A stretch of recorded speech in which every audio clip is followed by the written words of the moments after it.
Baik, Assalamualaikum warahmatullahi wabarakatuh. Selamat sore semuanya. Dan pada kesempatan ini kami akan mempresentasikan hasil analisis kelayakan finansial dari sebuah inovasi teknologi bernama Smart Garden IoT. Presentasi ini disusun untuk memenuhi tugas mata kuliah manajemen dan ekonomi teknik. Dan sebelumnya saya perkenalkan dari kelompok kami, kelompok 12, dengan saya sendiri Rendra Sukma Wibowo dan rekan saya Rindra Angga Wibowo. Bisa. Oke, langsung masuk ke latar belakang dari perancangan Smart Garden ini. Indonesia dikenal sebagai negara agraris, namun dalam praktiknya banyak petani masih menggunakan cara-cara manual dalam pengelolaan lahan, khususnya dalam penyiraman tanaman. Penyiraman manual sering mengakibatkan pemborosan air, ketidakseimbangan cairan pada tanah, serta membutuhkan tenaga kerja yang lebih banyak. Sementara itu, perkembangan teknologi Internet of Things atau IoT membuka peluang baru untuk melakukan otomatisasi berbasis data. Dengan IoT, sensor dan sistem kendali dapat bekerja secara otomatis tanpa perlu kehadiran manusia secara terus-menerus.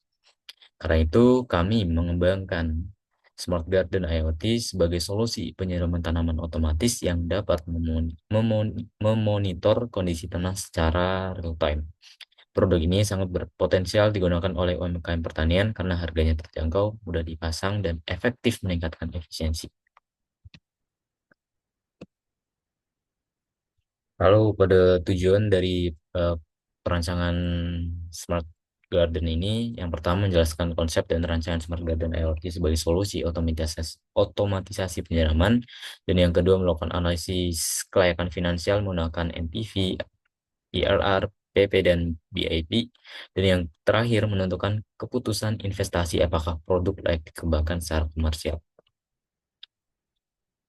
Kalau ada batasan masalah dalam produk ini, yang pertama ada fokus pada satu produk Smart Garden IoT untuk UMKM pertanian, dan yang kedua perhitungan finansial menggunakan data asumsi awal, dan yang ketiga penilaian investasi terbatas pada NPV, IRR, PP, dan BIP. Dan yang keempat, aspek teknis sensor, jaringan, dan mekanik dibahas secara umum. Dan batasan masalah yang terakhir yaitu risiko harga komponen hanya dijelaskan secara naratif tanpa simulasi sensitivitas. Next. Oke, selanjutnya ada gambaran produk dengan kategori sistem otomasi penyiraman tanaman untuk UMKM pertanian dengan fungsi memantau kelembapan tanah secara real time dan mengaktifkan penyiraman otomatis saat dibutuhkan. Lalu manfaat pada produk ini yaitu mengurangi pemborosan air, efisiensi tenaga kerja, dan perawatan tanaman lebih efektif. Produk ini memiliki komponen-komponen utama. Yang pertama ada sensor kelembapan tanah kapasitif, dan yang kedua ada microcontroller ESP32 dengan koneksi Wi-Fi. Yang ketiga solenoid valve atau pompa air, dan yang keempat relay driver untuk kontrol beban tinggi.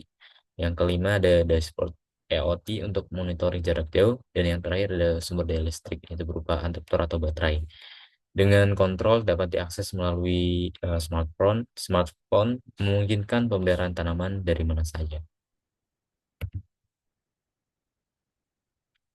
Oke, beberapa fitur unggulan produk ini antara lain monitoring kelembapan real time, penyiraman otomatis jika kelembapan di bawah ambang, mode manual dan otomatis, notifikasi ketika tanah kering, serta penyimpanan data historis untuk analisis jangka panjang. Produk ini juga dirancang agar mudah dipasang, cocok untuk lahan skala kecil hingga menengah. Nilai tambah dari produk ini yaitu ada yang pertama efisiensi air, yang kedua pengurangan biaya tenaga kerja, yang ketiga monitoring jarak jauh, yang keempat meningkatkan kesehatan tanaman, dan yang terakhir yang paling penting harga terjangkau. Oke, berikut ada ilustrasi produknya. Lalu ada alur sistem untuk diagram sistem. Nah, diagram sistem ini menunjukkan hubungan antara komponen-komponen utama, sensor kelembapan tanah, SP32, relay, pompa air, dan dashboard smartphone. Sensor membaca data SP32, memproses dan memutuskan apakah perlu penyiraman atau tidak. Lalu relay mengaktifkan pompa, data dikirim ke dashboard sehingga pengguna dapat memantau kondisi tanaman secara langsung. Lalu ada target pasar, yaitu targetnya ada UMKM pertanian pedesaan dengan lahan 100 sampai 2000 meter persegi. Dan kelompok sasaran meliputi petani hortikultura seperti cabai dan tomat, pengelola kebun bibit, greenhouse sederhana, dan kelompok tani desa. Kelompok ini dipilih karena masih banyak mengandalkan penyiraman manual dan membutuhkan solusi yang lebih efisien. Oke, ada analisis ukuran pasar ya. Yang pertama ada total addressable market TAM, diperkirakan mencapai 20.000 UMKM dengan nilai sekitar 15 miliar rupiah jika dihitung dari harga jual 750 rupiah per unit. Lalu yang SAM, Serviceable Addressable Market, eh, layanan pada tahap awal adalah sekitar 100 unit atau 100 pelanggan. Sementara itu SOM atau target realistis tahun pertama di next itu sekitar 200 unit. Dan dari hasil ini terlihat bahwa pasar potensialnya besar, namun kami memilih target awal yang lebih realistis. Oke, yang ada pangsa pasar. Untuk strategi pemasaran, target awalnya itu early adopter, yaitu kelompok tani. Pada tahun pertama ditargetkan penjualan sebanyak 200 unit. Strateginya mencakup edukasi melalui demonstrasi langsung di lapangan, memberikan bukti nyata efisiensi air, serta peningkatan hasil panen, dan bekerja sama dengan kelompok tani atau koperasi desa untuk mempercepat adopsi teknologi. Untuk selanjutnya akan dijelaskan oleh rekan saya.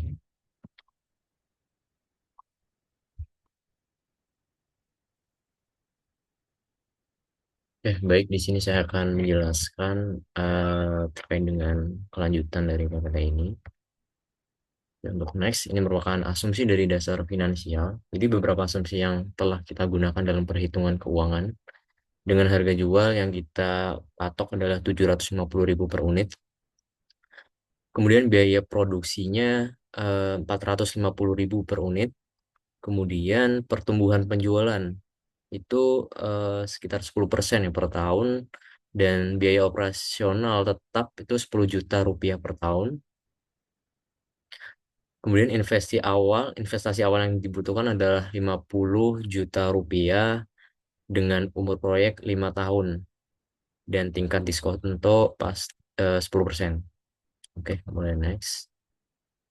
Nah, ini merupakan struktur biaya. Jadi biaya investasi ya ataupun CAPEX. CAPEX ini investasi awal mencakup pembelian peralatan produksi, kemudian material awal, lisensi dari platform IoT, kemudian riset dan uji coba lapangan, kemudian dokumentasi teknis, dan ketika udah diakumulasikan total CAPEX-nya menjadi 50 juta rupiah.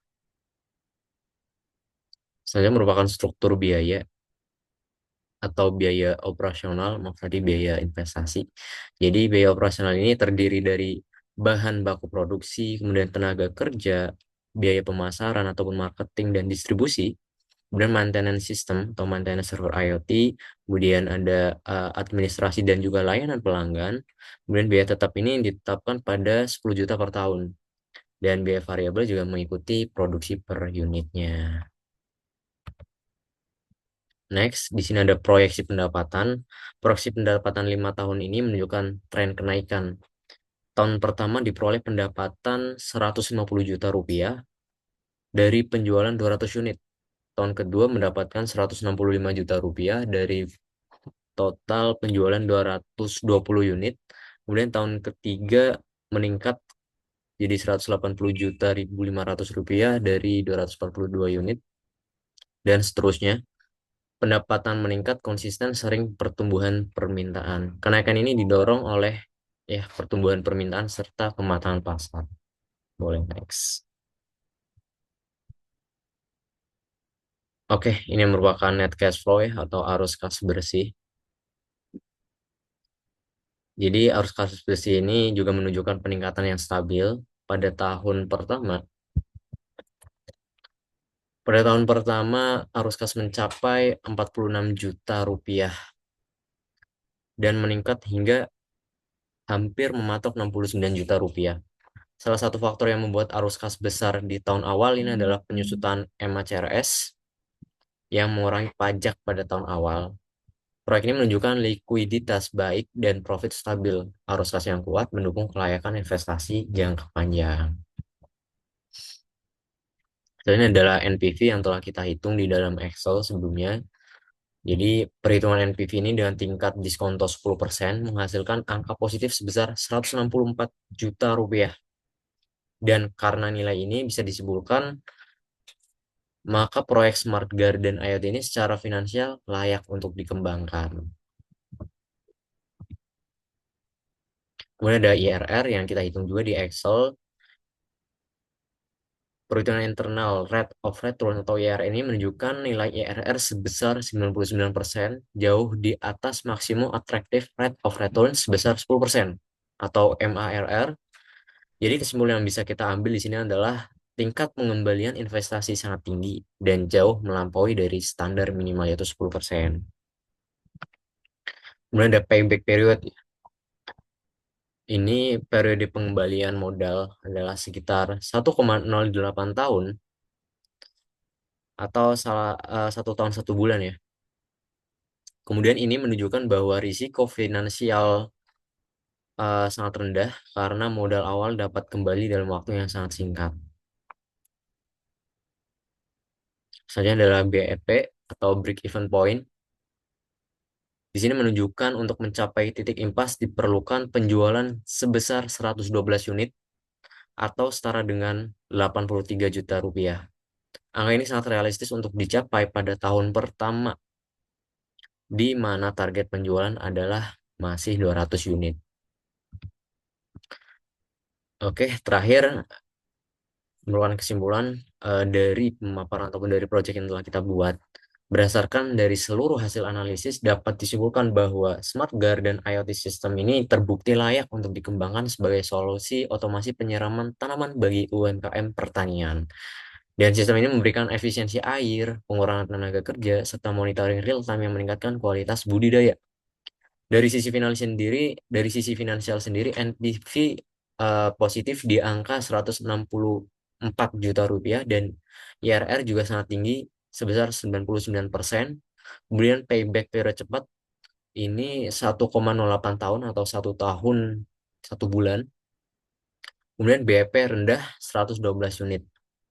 Dari semua indikator ini menunjukkan bahwa proyek ini menguntungkan, berisiko rendah, dan juga memiliki potensi pasar yang besar. Oke, demikianlah presentasi dari kelompok kami. Kurang lebihnya mohon maaf atas segala kekurangan, atas segala ucapan yang telah kita ucapkan sebelumnya. Terima kasih. Wassalamualaikum warahmatullahi wabarakatuh.